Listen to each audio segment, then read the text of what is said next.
Hi செல்லுக்குட்டீஸ், இன்னைக்கு இந்த தாய் ஜாமாவுடைய நெக்ஸ்ட் எபிசோட் தான் பார்க்க போறோம். போன எபிசோட் லாஸ்ட்ல நம்ம ஹீரோயின் வந்துட்டு தற்கொலை முயற்சி பண்றதுக்காக கீழே விழுந்த ஒரு பிளேட்டுடைய வந்துட்டு இது எடுத்து பீஸ் எடுத்து அவங்களே சாகலான்னு சொல்லி ட்ரை பண்ணக்குள்ள கரெக்டா நம்ம ஹீரோவும் அவனோட ஃப்ரெண்டும் ரூம் கிளீன் பண்ணலான்னு சொல்லிட்டு வந்துடுறாங்க. இப்போ நம்ம ஹீரோயின் கையில இருக்க அந்த பீஸ் எடுத்து ஹீரோ போட்டுட்டு ஹீரோயின் கிட்ட என்ன பண்ணிட்டு இருக்கேன்னு சொல்லிட்டு ஹீரோயினை கூட்டிட்டு வந்துட்டு திட்டிட்டு இருக்கான். நம்ம ஹீரோயினா நான் என்னைக்குமே சாகலாம் மாட்டேன்னு சொல்ல, அப்புறம் எதுக்கு நீ வெளியே வந்துட்டு அந்த மாதிரி பண்ணிட்டு இருந்தா, நீ செத்ததுக்கு அப்புறமா உன் பணத்தை எங்கேயாவது கொண்டு போய் நான் மறைக்கிறதுக்கு அது வேற நான் கஷ்டப்பட்டேன்.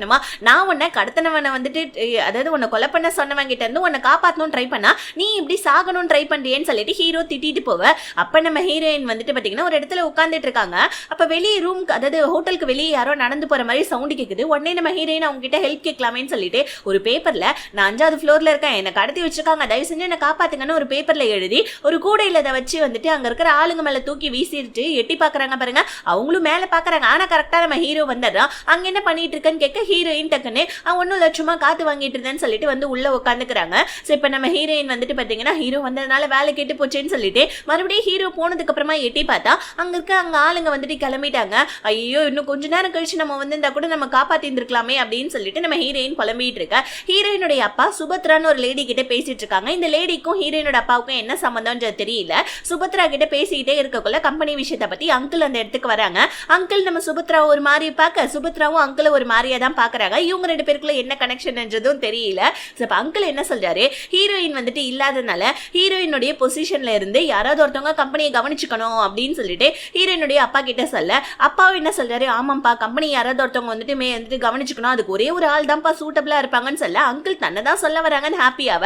ஆனா அதுக்குள்ள நம்ம ஹீரோயினுடைய ஃபியான்சி அந்த இடத்துக்கு வந்துடா. வாப்பா உன்னை பத்தி தான் பேசிட்டு இருந்தேன்னு சொல்லிட்டு அப்பா வந்துட்டு சொல்ல, அங்கிள் இதை கேட்டுட்டு கடுப்பாய் நம்ம ஹீரோயினோட ஃபியான்சியே பார்த்துட்டு இருக்கோம். ஏன்னா இவன் வந்துட்டு கம்பெனி ஆட்டையை போடலான்னு சொல்லிட்டு அங்கிள் காரன் நினைச்சாம்பல இருக்கு. இப்போ ஹீரோயினோட ஃபியான்சி வந்தோடனே ஸோ அங்கிள் ஷாக் ஆவ. இங்கே ஹோட்டலுக்கு வந்து பார்த்தீங்கன்னா போலீஸ்காரங்க வந்து ஹீரோடைய ஃப்ரெண்டை விசாரிச்சுட்டு இருக்காங்க. ஆனால் நம்ம ஹீரோவா இதை ஒட்டு கேட்டாராம். போலீஸ்காரங்க ஏதோ வந்துட்டு இந்த மாதிரி பேஸ்கெட் வந்துட்டு விழுந்ததா ஹோட்டல்ல இருந்து வந்துட்டு எங்களுக்கு கம்ப்ளைண்ட் வந்துச்சு, இதுல ஒரு பேப்பர் இருக்கு, நான் 5வது ஃப்ளோர்ல இருக்கேன், என்னை கடத்தி வச்சிருக்காங்கன்னு சொல்லிட்டு எழுதியிருக்கேன், அதனால நாங்கள் ஃப்ளோரை செக் பண்ணணும்னு சொல்ல உடனே ஹீரோடைய ஃப்ரெண்டு ஐயோ அந்த ஃப்ளோர் வந்துட்டு மெயின்டெனன்ஸ்ல இருக்குங்க அப்படின்னு சொல்ல உடனே ஆண்டி வாயை விட்டுறாங்க. ஏன்னா அந்த ஃப்ளோர்ல ஏதோ வந்துட்டு ஸ்டூடெண்ட் தங்கி இருக்குன்னு நீ சொன்ன, அப்புறம் என்னடா வந்துட்டு போலீஸ்காரங்க இந்த மாதிரி கேட்கறாங்கன்னு போலீஸ்காரங்களுக்கு டவுட் வந்து ஃப்ளோர்ல ஏறி வராங்க. இங்க நம்ம ஹீரோயினை பிடிச்சி திட்டி விட்டுட்டு இருக்கான். நீ தான் இந்த மாதிரி வேலையை பார்த்ததா, ஒழுங்கா வந்துரு என் கூட அப்படின்னு சொல்லிட்டு மறையறதுக்காக கூப்பிட, ஆனா ஹீரோயின் இல்ல நான் வரமாட்டேன்னு சொல்லிட்டு ஹீரோ கிட்ட அடம் முடிச்சுக்கிட்டே நான் இங்க இருந்து குதிச்சு செத்துற போறேன்னு சொல்லிட்டு ஹீரோவை மிரட்டிட்டு இருக்காங்க. இங்க ஹீரோடைய ஃப்ரெண்டா ஹீரோ அலர்ட் பண்ணலாம்னு சொல்லிட்டு ஹீரோக்கு கால் பண்ண, ஆனா ஹீரோ போனை எடுக்க மாட்டேன்டா. ஹீரோ என்ன சொல்றா, நீ சாக மாட்டே எனக்கு நல்லாவே தெரியும், நீ செத்துட்டா அப்புறம் உங்க அப்பாவை யார் வந்துட்டு காப்பாத்துறது சொல்லு, ஒழுங்கா வந்துருன்னு சொல்ல ஹீரோயின் இல்ல நான் வரவே மாட்டேன், எனக்கு தெரியும் உன்னை வந்துட்டு என்னுடைய அங்கிள் தானே வந்துட்டு எனக்கு வந்துட்டு கடத்தி கொலை பண்ண சொன்னா, எனக்கு நல்லாவே தெரியும்னு சொல்ல ஹீரோ நீ ஏன் அங்கிள் மேல டவுட் பண்றேன்னு சொல்லி கேட்க, அப்பதான் நம்ம ஹீரோயின் சொல்றாங்க, ஹீரோயின் ஒரு நாள் அவங்க கம்பெனியோடைய சோஃபால இருந்து வந்து பாத்தீங்கன்னா ஏதோ வந்துட்டு ஒரு பவுடர் மாதிரி ஒரு திங்ஸை எடுத்திருப்பாங்க. அது வேற எதுவும் கிடையாது, ட்ரக் பவுடர் தான். அதாவது ஹீரோயினுடைய கம்பெனி வந்துட்டு மேனுஃபேக்சரிங் பண்ற கம்பெனி தான் இந்த சோஃபா, அதுக்கப்புறம் பீரோ கட்டில் இதெல்லாம் பண்ற கம்பெனி தான். இப்ப புது சோஃபாக்குள்ள இந்த மாதிரி ட்ரக்ஸ் இருக்கிறது ஹீரோயின் பார்த்துட்டு ஷாக் ஆகி அங்கிள் கிட்ட சொல்ல, அங்கிளா இந்த விஷயத்தை இப்படியே விட்டுருமா, வெளியே சொல்லாத, அப்ப நம்ம கம்பெனியோடைய ஷேர்ஸ் எல்லாமே டவுன் ஆயிடும், கம்பெனியோடைய பேரும் கெட்டு போயிடும், ஹீரோயினுடைய வாயை மூடி இருந்திருப்பாரு. இதனால நம்ம ஹீரோயின் இப்ப டவுட் பட்டிருப்பாங்க, ஒருவேளை வந்துட்டு அந்த ட்ரக்ஸ் நான் இருக்கிறத பார்த்ததுனால தான் அங்கிள் என்ன வந்துட்டு கொலை பண்ண ட்ரை பண்றாரோ, அதனால தான் நீ என்ன வந்துட்டு இப்படி கடத்தி வந்துட்டு வச்சுட்டு என்ன கொலை பண்ண ட்ரை பண்றேன், எங்க அங்கிள் தானே உனக்கு இந்த வேலையை கொடுத்ததுன்னு சொல்ல ஹீரோ கடுப்பாயிட்டு உங்க அங்கிள்லாம் ஒன்னு எனக்கு வேலையை கொடுக்கல, எனக்கு வேலையை கொடுத்தது எவனோ ஒருத்தவன் சொல்லிட்டு இருக்கா. ஏன்னா நம்ம ஹீரோக்கு வேலையை கொடுத்தது அங்கிள் வேலை வச்ச ஒரு ஆள் தானே. ஸோ இப்போ ஹீரோ என்ன சொல்றான், இந்த மாதிரி அந்த ட்ரக்ஸ் இருக்குதுன்னா நீ உங்க அப்பாட்ட காமிக்காம எதுக்கு தேவையில்லாம உங்க அங்கிள் கிட்ட காமிச்ச, ஸோ இப்போ வந்துட்டு உங்க அங்கிள் தான் வந்துட்டு இப்போ உங்க அப்பா கூட இருக்காரு, ஒருவேளை உங்க அங்கிள்னால உங்க அப்பாவுக்கு ஏதாவது பிரச்சனை ஆயிடுச்சுன்னா அதனால நீ இங்க இருந்து குதிச்சு செத்து போயிட்டுனா உங்க அப்பாவை காப்பாற்ற முடியாது, ஒழுங்கா என் கூட வந்துட்டு மறவா அப்படின்னு சொல்லிட்டு ஹீரோயினை பிடிச்சி இழுக்க, நம்ம ஹீரோயின் நான் வரமாட்டேன்னு அடம் முடிக்க ஹீரோ பிடிச்சி இழுக்கிறேன்னு சொல்லிட்டு ஹீரோயினுடைய ட்ரெஸ்ஸே கிழிச்சிடுறான். ஆனா எப்படியோ நம்ம ஹீரோயினை கூட்டு போயிட்டு மறைஞ்சிடறான். போலீஸ்காரங்களும் கரெக்டா வந்து ஹீரோயின் இருக்கிற ரூம் அங்க இங்கன்னு சொல்லிட்டு சர்ச் பண்ண ஹீரோடைய ஃப்ரெண்டா, சார் யாராவது உங்களை பிராங்க் பண்ணியிருப்பாங்க சார், அதை நம்பிட்டு நீங்க மட்டுக்கு வந்திருக்கீங்களேன்னு சொல்ல போலீஸ்காரங்களும் மொத்த ஹோட்டலையும் வந்துட்டு சர்ச் பண்ணி பார்த்துட்டு, ஆமாப்பா யாரோ பிராங்க் பண்ணிருக்காங்க போல இருக்கு. சரி ஓகேப்பா நாங்க வரோம்னு சொல்லிட்டு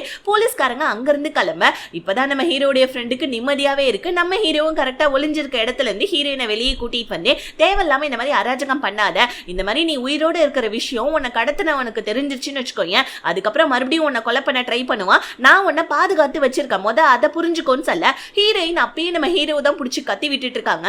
இல்ல நீ என்ன பாதுகாக்கல, ஒழுங்கா என்ன விட்டுரு, எங்க அப்பாவுக்கு அங்க உடம்பு முடியல, எங்க வந்துட்டு என்னோட தங்கச்சி சூசைட் பண்ணதே நாங்க அப்பா கிட்ட இருந்து நான் வந்துட்டு மறைச்சிட்டேன். சோ இந்த மாதிரி எங்க அப்பாவுக்கு வந்துட்டு நான் இந்த மாதிரி இறந்து போயிட்டேன்ற விஷயம் எங்க அப்பாவுக்கு வந்துட்டு மீடியா மூலியமா தெரிஞ்சிச்சுன்னா சோ அதனால எங்க அப்பா இன்னும் வந்துட்டு உடம்பு முடியாம ஏதாவது ஒன்று ஆயிடுவோம், அதனால தயவு செஞ்சு என்ன விட்டுருன்னு சொல்ல ஹீரோ விட மாட்டேன்னா இந்த மாதிரி உனக்கு வந்துட்டு உங்க அப்பா எல்லாம் இல்லையா, நீ ஏன் வந்துட்டு இந்த மாதிரி பிஹேவ் பண்ற, எங்க அப்பா வந்துட்டு இவ்வளவு கஷ்டப்படுறாரு, அதனால தானே நான் விட சொல்றேன், ப்ளீஸ் என்ன விட்டுருன்னு சொல்ல அப்பயும் நம்ம ஹீரோ விட மாட்டேன்னா. ஸோ நம்ம ஹீரோவுக்கு வந்துட்டு அப்பா அம்மா கிடையாது போல இருக்கு. இன்னொரு பக்கம் நம்ம ஹீரோயினுடைய ஃபியான்சி அவன் வந்துட்டு இப்ப கம்பெனியை டேக் ஓவர் பண்ணிட்டான், அவன் ஹீரோயின் நினைச்சு ஃபீல் பண்ணிட்டு இருக்கா. ஹீரோயினுக்கு நைட்டு ஃபுல்லா தூக்கமே வரல, இந்த ஃப்ரிட்ஜ் ஓடுற சவுண்டுனால, அதனால நைட்டு தூக்கத்துல இருந்து எந்திரிச்சு கடுப்புல வந்துட்டு கிச்சன் ரூம்குள்ள போயிட்டு ஃப்ரிட்ஜை ஆஃப் பண்றாங்க பாருங்க. ஹீரோவும் என்ன தீவா நடுராத்திரில எங்கேயோ போறான்னு சொல்லிட்டு ஃபாலோ பண்ணிட்டு வந்து பார்த்தா ஹீரோயின் கிச்சன் ரூம்ல உட்கார்ந்துட்டு இருக்காங்க. ஹீரோ இங்க என்ன உட்கார்ந்துட்டு இருக்கேன்னு கேட்க, இந்த ஃப்ரிட்ஜ் ஓடுற சவுண்ட்ல தான் என்னால வந்துட்டு தூங்கவே முடியலன்னு சொல்ல உடனே ஹீரோயின் என்னோட ஹேண்ட்பேக் எங்கன்னு கேட்க, அதுவா நான் அது எல்லாத்தையுமே வந்துட்டு தூக்கி போட்டேன் அப்படின்னு சொல்லிட்டு ஹீரோ சொல்ல உடனே ஹீரோயின் கடுப்பாயி அதுல என் மருந்து மாத்திரலாம் இருந்துச்சு எனக்கு அது வேணும்னு சொல்ல அதெல்லாம் எனக்கு தெரியாது அதை தூக்கி போட்டேன்னு சொல்ல ஹீரோயின் கடுப்பாயி ஹீரோவை திட்டி விட்டுட்டு மறுபடியும் போய் படுத்துக்கிறாங்க. ஸோ இப்போ நம்ம ஹீரோ தான் காமிக்கிறாங்க. ஹீரோயினுடைய பேக் எல்லாம் ஒன்றும் தூக்கி எல்லாம் போடல. ஸோ அந்த பேக்ல இருந்து நம்ம ஹீரோயினுடைய ஒரு மாத்திரை எடுக்கிறான். அந்த மாத்திரை என்ன ஏதுன்னு சொல்லிட்டு ஹீரோ அவனோட ஃப்ரெண்டு கிட்ட கொடுத்து விசாரிக்க சொல்றான். ஃப்ரெண்டுக்காரன் சொல்றான், டே இந்த மாதிரி ஒன்னால வந்துட்டு நான் போலீஸ்ல எல்லாம் மாட்டிடுவோம் போல இருக்கேன், சீக்கிரமா வந்துட்டு அந்த பொண்ணை வந்துட்டு ரிலீஸ் பண்ணிடுறான்னு சொல்ல ஹீரோவும் சரிடா அந்த பொண்ணை வந்துட்டு யாரு கடத்தி கொலை பண்ண ட்ரை பண்றதுன்னு எனக்கு தெரியல, அதனால நான் வந்துட்டு கண்டிப்பா அந்த பொண்ணை வந்துட்டு ரிலீஸ் பண்ண, நீ போயிட்டு இந்த மாத்திரையை பத்தி விசாரின்னு சொல்லிட்டு அவன் ஃப்ரெண்டு கிட்ட சொல்ல ஃப்ரெண்டுக்காரன் புலம்பிக்கிட்டே ஹோட்டலுக்கு வர ஹோட்டலுக்கு ஒரு புது கெஸ்ட் வந்திருக்காங்க. ஆக்சுவலி அவங்க பார்க்கறதுக்கு லைட்டா கே மாதிரி தான், லைட்டா எல்லாம் இல்ல அவங்க கே தான். ஸோ இப்போ அவங்களுடைய திங்ஸ் எல்லாம் எடுக்கிறதுக்கு ஹீரோடைய ஃப்ரெண்டு ஹெல்ப் பண்றா பாருங்க. அப்போ வந்துட்டு அந்த பேக் வந்துட்டு இல்ல பரவாயில்ல நானே எடுத்துக்கிறேன்னு சொல்லிட்டு பிடிச்சி இழுக்க ஸோ வந்துட்டு பாத்தீங்கன்னா பேக் கிழிஞ்சி அப்படியே திங்ஸ் எல்லாம் கீழே சதிரிடுது. இதை பார்த்தா ஹீரோடைய ஃப்ரெண்டு சாரிங்க என்ன மன்னிச்சிடுங்கன்னு சொல்ல அட பரவாயில்ல ஹேண்ட்ஸமான பசங்க எல்லாம் மன்னிப்பு கேட்க கூடாதுன்னு சொல்லிட்டு ஸோ அந்த வந்து பாத்தீங்கன்னா அந்த கஸ்டமர் வந்துட்டு நம்ம ஹீரோடைய ஃப்ரெண்டுக்கு ரூட்டை போட்டுட்டு இருக்கா. இன்னொரு பக்கம் வந்துட்டு இந்த அங்கிள் வந்து பாத்தீங்கன்னா சுபத்ராவுக்கு மெசேஜ் பண்ணிட்டு இருக்காரு. சுபத்ரா போன் எடு, ஏன் மெசேஜ் பண்ண மாட்டேன்ற, ரிப்ளை பண்ணேன்னு சொல்லிட்டு ஆனா சுபத்ரா ரிப்ளைவே பண்ண மாட்டேன்றாங்க. இப்போ நம்ம ஹீரோவை தான் காமிக்கிறாங்க.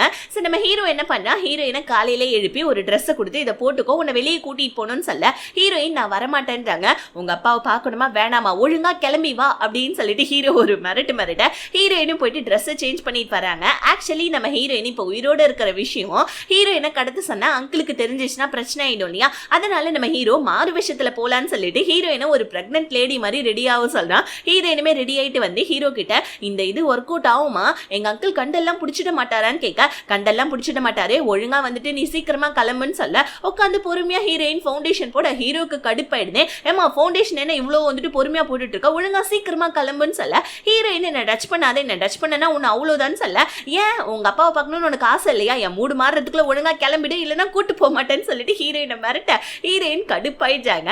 இன்னொரு பக்கத்துல அந்த கஸ்டமர் இருக்கா இல்லையா கே கஸ்டமர், அவர் என்ன பண்றாங்க நம்ம ஹீரோடைய ஃப்ரெண்டு ரூம்குள்ள கூப்பிட்டு சர்வீஸ்ன்னு சொல்லிட்டு முத்தத்தை குடிச்சு டார்ச்சல் பண்ணிட்டு இருக்க ஹீரோடைய ஃப்ரெண்டு என்ன விட்டுருன்னு சொல்லிட்டு வெளியே ஓடி வர ஹீரோவும் வந்துட்டு கெட்டப்லாம் சேஞ்ச் பண்ணிட்டு அவன் ஃப்ரெண்டு கிட்ட சொல்லிட்டு போலான்னு வர ஃப்ரெண்டுக்காரன் டே என்ன காப்பாத்துறா இவங்கிட்ட இருந்து, ஐயோ இவகிட்ட இருந்து என்ன சொல்றதுன்னே தெரியலையேன்னு சொல்லிட்டு ஹீரோடைய ஃப்ரெண்டு குடுகுடுன்னு சொல்லிட்டு வெளியே விட ஹீரோ என்ன பண்ணா ஏமா நீ வந்துட்டு இந்த மாதிரி மேக்கப்லாம் போடுவியாப்பா அப்படின்னு சொல்லி கேட்க உன்னை அம்மானு கூப்பிடுறதா அப்பான்னு கூப்பிடுறதான்னு தெரியலேன்னு சொல்ல நீ என்ன வேணாலும் கூப்பிடு நீ ரொம்ப அழகா இருக்க உனக்கு என்ன மேக்கப் பொண்ணுமான்னு கேட்க இல்ல எனக்கு இல்ல மேல ஒரு பொண்ணு இருக்கா போயிட்டு கொஞ்சம் அவளுக்கு மேக்கப் போட்டு கொஞ்சம் கூட்டிட்டு வரியான்னு சொல்ல உடனே வந்துட்டு அந்த கஸ்டமர் ஓகேன்னு சொல்லிட்டு இப்ப நம்ம ஹீரோயினுக்கு சோடா புட்டி எல்லாம் மாட்டி மேக்கப்ன்ற பேர்ல ஒரிஜினலா பாக்கிறதுக்கு அப்படிதான் தெரியுறாங்க.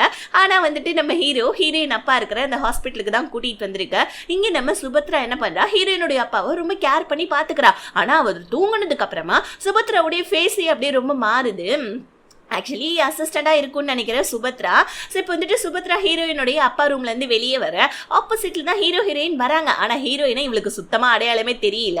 இப்போ நம்ம ஹீரோயின் அவங்க அப்பாவை பார்க்கறதுக்காக ரூம்குள்ள போவ அப்பா நல்லா தூங்கிட்டு இருக்காங்க. ஹீரோ இங்க பாரு உங்க அப்பாவை போய் எழுப்பிடாத, அப்படி மட்டும் எழுப்பிட்டேன்னு வச்சுக்கோங்க அதுக்கப்புறம் வந்துட்டு உங்க அங்கிள் வந்து உன்னை பாத்துருவாங்க, அதனால உங்க அப்பா வந்துட்டு தூரமா இருந்தே பாருன்னு சொல்ல. ஆனா நம்ம ஹீரோயினா அவங்க அப்பா பக்கத்துல போயிட்டு பாக்குறாங்க, தொடணும்னு நினைக்கிறாங்க. பட் இருந்தாலும் அப்பா எந்திரிச்சிட்டா என்ன பண்றதுன்னு சொல்லிட்டு அமைதியா இருந்துற. தூக்கத்துல கூட நம்ம ஹீரோயினுடைய ஹீரோயினுடைய அப்பா ஹீரோயினோட பேரை சொல்லி தான் வந்துட்டு அழுதுட்டு இருக்காரு. இதை பார்த்து நம்ம ஹீரோயினுக்கு ஒரு மாதிரி ரொம்ப கஷ்டமா இருக்குது பாருங்க. ஹீரோ என்ன பண்றான், டக்குன்னு ஹீரோயினை போதும் போதும் உன்னோட எமோஷனல் வா, உங்க அப்பாவை பார்த்தாச்சுலன்னு சொல்லிட்டு ஹீரோயினை அங்கிருந்து கூட்டிட்டு போவ.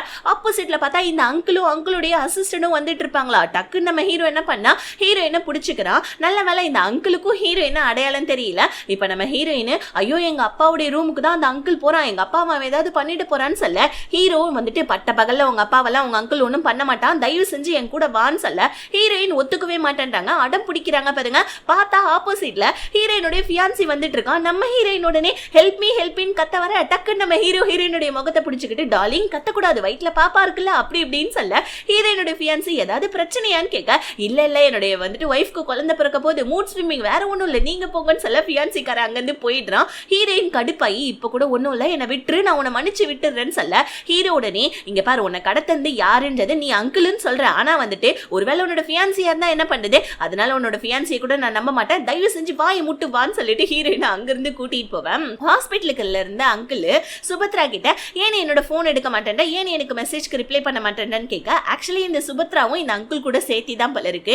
இப்போ வந்துட்டு பாத்தீங்கன்னா ஆமா நீ தான் ஹீரோயினை கடத்தி இருக்க இல்லையா, அதையே என்கிட்ட சொல்லலன்னு சொல்ல அங்கிள் உடனே ஆமாமா நான் தான் ஹீரோயினை கடத்தினேன், அவ ஏன் கடத்தினா நம்மளுடைய வந்துட்டு ட்ரக்ஸ் டீலிங் அவளுக்கு தெரிஞ்சிருச்சு அதனால தான் நான் கடத்தினேன்னு சொல்ல ஐயோ அப்ப அவளுக்கு தெரிஞ்சிருச்சான்னு கேட்க இல்ல அந்த ட்ரக்ஸ் நம்பல்தான்றது அவளுக்கு தெரியல, இதுக்கப்புறமும் தெரியாதுன்னு சொல்ற. தெரியாதுன்னா எப்படி தெரியாதுன்னு கேட்க ஏன்னா அவ செத்துட்டான்னு சொல்லிட்டு அங்கிள் சொல்ல சுபத்ரா உண்மையாவான்னு கேட்க ஆமா அவ செத்துட்டா, இதுக்கப்புறம் நம்ம கம்பெனி ஆட்டையை போடணும், அதுதான் நம்மளுடைய வந்துட்டு ஒரே ஒரு கோல்னு சொல்லிக்கிட்டே இருக்கக்குள்ள ஹீரோயினுடைய ஃபியான்சி வந்துடுறான். இப்போ வந்துட்டு நீ ஏன் வந்துட்டு ஹீரோயினோட ஃபியான்சிக்கு சப்போர்ட் பண்றேன்னு கேட்க ஆக்சுவலி நான் அவன் மூலியமா வந்துட்டு கம்பெனி ஆட்டையை போடலான்னு பாக்குறேன், உனக்கு சப்போர்ட் பண்ணா ஸோ மற்றவங்களுக்கு தெரிஞ்சிடும் இல்லையா, அதனால தான் நான் வந்துட்டு அவனுக்கு சப்போர்ட் பண்றேன் ஹீரோயினோட ஃபியான்சிக்குன்னு சுபத்ரா சொல்ல இப்போ கரெக்டா ஹீரோயினோட ஃபியான்சி வந்தோடனே ரெண்டு பேருமே அப்படியே ஒன்றும் தெரியாத மாதிரி விலகிடுறாங்க. இருந்தாலும் நம்ம ஹீரோயினோட ஃபியான்சிக்கு லைட்டா வந்துட்டு இவங்க ரெண்டு பேர் மேல டவுட்டா தான் இருக்குது. இன்னொரு பக்கம் நம்ம ஹீரோவுடைய ஃப்ரெண்ட் அந்த மருந்தை கண்டுபிடிச்சு வந்துட்டு டீட்டெயில்ஸ் எல்லாம் சொல்றான். அந்த மருந்து வந்துட்டு இந்த மாதிரி டிப்ரெஷனுக்காக போடுற மருந்து, அந்த மருந்தை வந்துட்டு போடாம விட்டுட்டாங்கன்னா அவங்க வந்துட்டு ஒரு மாதிரி உச்சக்கட்ட கோவத்துக்கு வந்துடுவாங்க, அதுக்கப்புறம் அவங்களே ஹாலுசினேஷன் மாதிரி ஏதாவது ஒன்று அவங்க வந்துட்டு நினைச்சுப்பாங்க அப்படின்னு சொல்லிட்டு அந்த மருந்து வந்துட்டு போடாததுக்கான அந்த இது ரீசன் எல்லாத்தையுமே சொல்ல ஹீரோயின் வந்துட்டு ரொம்ப நாள் அந்த மருந்து போடாதனால அவங்க தங்கச்சியுடைய அந்த டெத் சீன் தான் அவங்களுக்கு ஞாபகம் வருது பாருங்க. டக்குன்னு எந்திரிச்சு நம்ம ஹீரோயின் என்ன பண்ணாங்க, என் தங்கச்சி அங்க சாக கிடக்குறா, சீக்கிரமா வண்டி எடுத்துட்டு போ, நான் அவளை ஹாஸ்பிட்டல கூட்டு போகணும்னு சொல்ல ஹீரோ வந்துட்டு வண்டி ஓரம் கட்டிட்டு இங்க பாரு உன் தங்கச்சி செத்து போயிட்டான்னு சொல்ல என் தங்கச்சி எப்படா செத்தா அப்படின்னு சொல்லிட்டு ஹீரோ போட்டு பொழிச்சுன்னு அரைஞ்சி அவ வந்துட்டு பிரெக்னெண்டா இருந்தா, அவளை நீ வந்துட்டு கல்யாணம் பண்ணிக்க மாட்டேன்னு சொன்னியாமே, குழந்தைய கலைக்க சொன்னியாமே, அதனால தான் என் தங்கச்சி வந்துட்டு சூசைட் பண்ணிட்டு இறந்துட்டான்னு சொல்ல ஹீரோக்கு ஷாக் ஆகுது. என்ன ரின்னு வந்துட்டு பிரெக்னெண்டா இருந்தாளா அப்படின்னு ஹீரோ கேட்க ஆமாண்டா ஏன் உனக்கு தெரியாதா, நீ தானே அந்த குழந்தைக்கு அப்பான்னு சொல்லிட்டு ஹீரோயின் இதுக்கப்புறம் இந்த உலகத்துல நீ இருக்கிறதுக்கே லாய்க்கு கிடையாது, அந்த குழந்தைக்கு நீ அப்பான்ற ஸ்தானத்தை ஏத்துக்க முடியாம குழந்தையை கலைக்க சொன்னதுனால தான் என் தங்கச்சி வந்துட்டு சூசைட் பண்ணி இறந்துக்கிட்டா, நீயும் செத்துருன்னு சொல்லிட்டு ஹீரோ கிட்ட இருந்து கண்ணை பிடுங்கி நம்ம ஹீரோவை பாயிண்ட் அவுட் பண்ண ஹீரோ என்ன சொல்றான், என்ன நீ சுட்டன்னு வச்சுக்கோங்க நீ வந்துட்டு ஜெயிலுக்கு போயிடுவ, அப்புறம் உங்க அப்பாவை யாரு காப்பாத்துறது சொல்லு, உங்க அங்கிள் கிட்ட இருந்தே ஒழுங்கா வந்துட்டு கண்ணை கொடுன்னு சொல்லிட்டு ஹீரோயின் கிட்ட இருந்து அந்த கண்ணை பிடுங்கிக்க ஹீரோயினா ஒரு மாதிரி செம்ம டிப்ரெஷன் ஆகி ஒரு மாதிரி அழ ஆரம்பிச்சிடுறாங்க. ஸோ இப்போ நம்ம ஹீரோ வந்துட்டு ஹீரோயினை கொண்டு போய் ஹோட்டல்ல விட்டுட்டு அவன் ஒரு பிரிட்ஜு கிட்ட நின்று ஃபீல் பண்ணிட்டு இருக்கான். ஒரு ஃபிளாஷ்பேக்கு, இந்த பிரிட்ஜு கிட்ட தான் நம்ம ஹீரோ ஒரு நாள் நல்லா சரக்கடிச்சிட்டு வந்திருப்பான், வாழ்க்கையே போர் அடிக்குது, வாழ்க்கையில எதுவுமே உருப்படியா நடக்க மாட்டேங்குது, செத்துடலாம் நம்ம ஹீரோ இந்த பிரிட்ஜுக்கு வர அப்பதான் ஹீரோயினுடைய தங்கச்சியும் இந்த பிரிட்ஜு கிட்ட நின்று சாவறதுக்காக நின்றுட்டு இருக்கா. ஹீரோயினோட ரின்னை பார்த்துட்டேன் என்னம்மா சாக போறியான்னு கேட்க ரின்னு உடனே என்னெல்லாம் நீ காப்பாத்தாத ஒழுங்கா இங்கிருந்து போயிடு, நீ யாரு நீ அப்படின்னு கேட்க ஏமா நானும் சாக தான் வந்திருக்கேன், ரெண்டு பேருமே சேர்ந்து சாகலாம் ஓகேவா, நான் 1 2 3 சொல்றேன், 3 சொன்னோடனே குதிச்சிடணும் ஓகேவான்னு சொல்லிட்டு 1 2 3 சொல்லிக்கிட்டே இருக்கக்குள்ள ரின்னு உடனே வந்துட்டு பக்கத்துல இருக்க நம்ம ஹீரோவை பார்க்க ஹீரோவா குதிக்கிறேன்னு சொல்லிட்டு நல்ல போதையில இருந்தவன் பின்பக்கமா ரோட்ல வந்துட்டு மயக்கப்பட்டு விழுந்தறான். ரின்னு என்னாச்சுன்னு கேட்க இப்ப அடுத்த நாள் காலையில பார்த்தா ரின்னுடைய மடியில நம்ம ஹீரோ படுத்துட்டு இருக்கான். அங்க பெருக்க வந்த லேடி ஏன்பா காதல் பண்றவங்களுக்கு கண்ணு தெரியாதா என்ன, நடு ரோட்ல கூட ரொமான்ஸ் பண்ணுவீங்க, ஓகே ஓகே அப்படின்னு சொல்லிட்டு பெருக்கல லேடி கிண்டல் பண்ணிட்டு போவேன். இதை கேட்டு நம்ம ஹீரோவும் ரின்னும் சிரிக்கிறாங்க. இப்ப அப்படியே வந்துட்டு கொஞ்ச நாள் கழிச்சு நம்ம ஹீரோ வந்துட்டு ஒரு கெஃபே ஓபன் பண்ணியிருக்கான். ஓபன் பண்ணி வைக்கிறதே நம்ம ரின்னு தான். ஹீரோனுடைய லைஃப்ல வந்துட்டு எதுவுமே பிடிப்பில்லைன்னு தான் சாக நினைச்சிருப்பான். இப்போ ஒரு கெஃபேவை ஓபன் பண்ணி நல்லா இருக்கனால ரின்னுக்கு தான் தேங்க்ஸ் சொல்றான். என்னுடைய லைஃபே மாறினதுக்கு நீ தான் வந்துட்டு ஒரு காரணம்னு சொல்லிட்டு ரின்னுக்கு தேங்க்ஸ் சொல்ல ஒரு நாள் ரின்னு உட்காந்து அழுதுட்டு இருக்கா. ஹீரோ என்னாச்சு, நீ உன்னை பத்தி எதுவுமே சொல்ல மாட்டேன்ற, உனக்குள்ள ஏதாவது பிரச்சனையா அப்படின்னு சொல்லி கேட்க ரின்னு உடனே வந்துட்டு என்னை பத்தி எதுவுமே கேட்காத, நான் உன்கிட்ட எதுவும் வந்துட்டு இப்போ சொல்ற மாதிரி இல்லை, நான் உனக்கிட்ட அப்புறமா சொல்றேன், என் வாழ்க்கையில இப்ப எனக்கு நீ கிடைச்ச கிடைச்ச ஒரு மிகப்பெரிய பொக்கிஷம் தெரியுமான்னு சொல்லிட்டு ரின்னு ஹீரோ கிட்ட சொல்ல, ஹீரோவும் எனக்கும் நீ கிடைச்ச ஒரு மிகப்பெரிய பொக்கிஷம்னு சொல்லிட்டு ரெண்டு பேருமே ஒருத்தருக்கு ஒருத்தர் சமாதானப்படுத்துறேன்னு சொல்லிட்டு அப்படியே ரெண்டு பேருமே கிஸ் பண்ணிக்கிறாங்க பாருங்க. அப்படியே ரெண்டு பேருமே அப்படியே வந்துட்டு சோஃபா மேலேயும் படுக்க ஆரம்பிச்சிடறாங்க. அப்படியே இந்த சீன் கட் ஆகுது. நம்ம ஹீரோ இப்ப என்ன பண்ணா, ரின்னுடைய கல்லறைக்கு வந்து பூவை வச்சுட்டு, ஏன் ரின் நீ பிரெக்னெண்டா இருந்தியா, ஏன் என்கிட்ட இந்த விஷயத்த சொல்லவே இல்லைன்னு சொல்லிட்டு ஹீரோ ரின்னுடைய கல்லறை கிட்ட உட்காந்து பேசிட்டு இருக்க. ஹீரோடைய ஃப்ரெண்டு வந்து, ஏண்டா ரின்னு சாகக்குள்ள பிரெக்னெண்டாவா இருந்தா ஏண்டா வந்துட்டு இந்த மாதிரி உன் குழந்தைய நீ ஏத்துக்க மாட்ட அப்படின்னு சொல்லி கேட்க, ஹீரோ டக்குன்னு டேய் ரின்னு வயிற்றுல வளர்ந்தது ஏன் குழந்தையே இல்லடா, எங்க ரெண்டு பேருக்கும் அப்படி எதுவும் நடக்கலடான்னு சொல்ல, ஹீரோடைய ஃப்ரெண்டு போய் சொல்லாதடா, 7 வருஷத்துக்கு முன்னாடி நீயும் ரின்னும் வந்துட்டு அன்னைக்கு கடையில வந்துட்டு கிஸ் பண்ணிட்டு இருந்ததை நான் பார்த்தேன்னு சொல்ல, ஆக்சுவலி பிளாஷ்பேக்ல நம்ம ஹீரோடைய ஃப்ரெண்டு பார்த்திருப்பான் கிஸ் பண்ணதோட.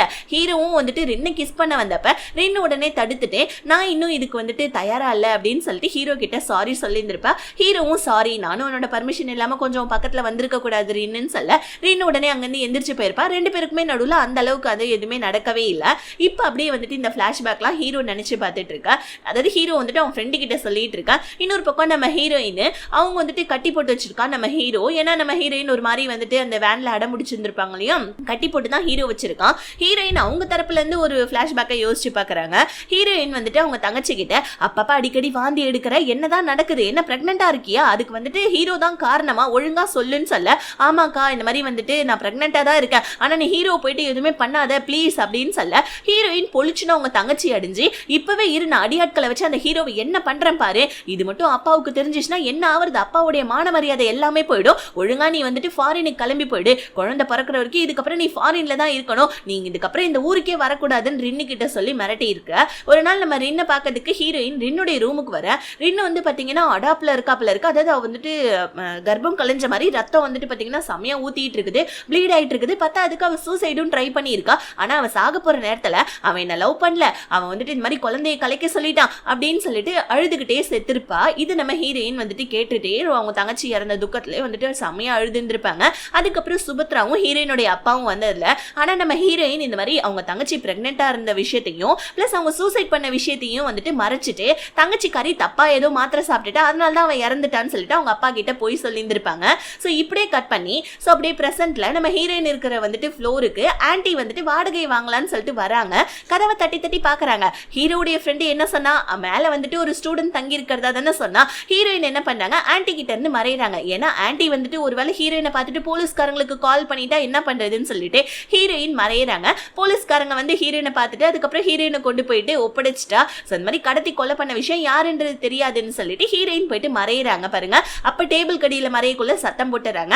ஆன்டி வந்துட்டு யார் இருக்கிறது, திருடனா திருடனான்னு சொல்லிக்கிட்டே வந்துட்டு ஒரு குச்சி எடுத்து அடிக்க வர. நல்ல வேலை ஹீரோ வந்துடுறான். ஆன்டி ஆன்டி நான் தான், நீங்க என்ன இங்க பண்றீங்கன்னு கேட்க, நீ என்னப்பா பண்ற, நீ வந்துட்டு 3rd ஃப்ளோர்ல தானே இருந்தேன்னு கேட்க, ஹீரோ உடனே இல்ல ஆன்டி இந்த ஃப்ளோர்ல இருக்கிறது என்னோட ஒய்ஃப் தான் காலேஜ் படிச்சிட்டு இருக்கா அப்படின்னு சொல்ல, ஆன்டி உடனே உன்னோட மாதிரி வந்துட்டு கல்யாணம் பண்ணிட்டு உன் ஒய்ஃபை படிக்க வைக்கிறியாப்பா, சூப்பர்பான்னு சொல்லிட்டு உன் ஒய்ஃபை கூப்பிடுன்னு சொல்ல, ஹீரோ ஐயோ ஆன்டி அவ உள்ள குளிச்சிட்டு இருப்பா அப்படின்னு சொல்லிட்டு ஆன்டி அனுப்பி வச்சுட்டு ஹீரோயினை வந்து பார்க்க, ஹீரோயின் டேபிள் கடியில உட்காந்துட்டு இருக்காங்க. ஹீரோக்கு ஒரு மாதிரி ஆயிடுது. டக்குன்னு வாய்க்கட்டெல்லாம் அவுத்து விட்டுட்டு பரவாயில்லையே ஆன்டி வந்தோடனே மறைஞ்சுக்கிட்ட, நல்ல வேலை ரியாலிட்டியே புரிஞ்சுக்கிட்ட, இப்படியே இருன்னு சொல்ல ஹீரோயின் கட்டுப்பாயிடுறாங்க. டேய் கை காலை கட்டி வச்சிருக்கேன், நான் எப்படா ரெஸ்ட் ரூம் போறது, அதுவும் இல்லாம நான் தான் இப்ப ஆன்டி கிட்ட இருந்து நானே மறைஞ்சல்ல, நான் வெளியே வந்தா கண்டிப்பா என்ன வந்துட்டு கொலை பண்ண ட்ரை பண்றவனுக்கு தெரிஞ்சிடும், அதனால நானே இப்ப வெளியே வரமாட்டேன், ஒழுங்கா என் கை கட்டை வந்து அவுத்து விடுறான்னு சொல்ல ஹீரோக்கே ஒரு மாதிரி பாவமா இருக்கு. டக்குன்னு நம்ம ஹீரோ வந்துட்டு கை கட்டெல்லாம் அவுத்து விட்டுறேன். இப்ப ஹீரோயின் வெளியே வராங்க பாருங்க, கத்திக்கிட்டே தண்ணி குடிக்கலான்னு. ஆன்டி உடனே வந்து ஒன்னும் இல்லப்பா என்னுடைய ஹேண்ட்பேக்கை வச்சுட்டு போயிட்டால் வந்தேன்னு சொல்லிட்டு உள்ள என்ட்ரி ஆகுறாங்க. ஸோ இப்போ நம்ம ஹீரோயினை பார்த்துட்டு இதுதான் உன்னோட ஒய்ஃபான்னு கேட்க, ஹீரோவும் ஆன்டி முன்னாடி ஆமா ஆன்டி இதுதான் என்னோட ஒய்ஃப், எப்படி இருக்கா சினிமா நடிகை மாதிரி இருக்கால அப்படின்னு சொல்லிட்டு ஹீரோ ஹீரோயினை கட்டி பிடிச்சிக்கிட்டே ஆன்டி முன்னாடி நடிக்க, ஆன்டியும் நீங்க ரெண்டு பேரும் கியூட்டான ரொமான்டிக் கப்பல் மாதிரி இருக்கீங்கன்னு சொல்லிட்டு அங்கிருந்து வெளியே போவ. ஹீரோயின் ஹீரோடைய காலை வந்துட்டு மிதிச்சுட்டு உனக்கு எவ்வளவு தைரியம் என்ன நீ கட்டி பிடிக்கிறியான்னு சொல்லிட்டு ஹீரோ பொழிச்சு நடிக்க, ஹீரோ கடுப்பாயிடுறான். உன்னை நான் காப்பாத்தினா இந்த மாதிரி எல்லாம் நீ பண்றியான்னு சொல்ல, என்ன நீ காப்பாத்தினியா, எங்க அப்பாவுக்காக என்ன விடுன்னு சொன்னா நீ விட மாட்டேன்ற, இந்த மாதிரி உனக்கு வந்துட்டு அப்பா அம்மா இருந்தாதானே உனக்கு அப்பா அம்மாவுடைய பாசம்னா என்னன்றது தெரியும்னு சொல்ல ஹீரோ கடுப்பாயிடுறான். இன்னொரு தடவை அப்பா அம்மாவை பத்தி பேசலன்னு வச்சுக்கோயா, அதுக்கப்புறம் நீ பொண்ணுன்னு கூட பார்க்க மாட்டேன், நானே உன்னை வந்துட்டு கொலை பண்ணிடுவேன்னு சொல்லிட்டு ஹீரோயினை மிரட்ட இப்படியே இந்த எபிசோட் முடியுது. அடுத்த கதையை நெக்ஸ்ட் எபிசோட்ல பார்க்கலாம். Bye see you.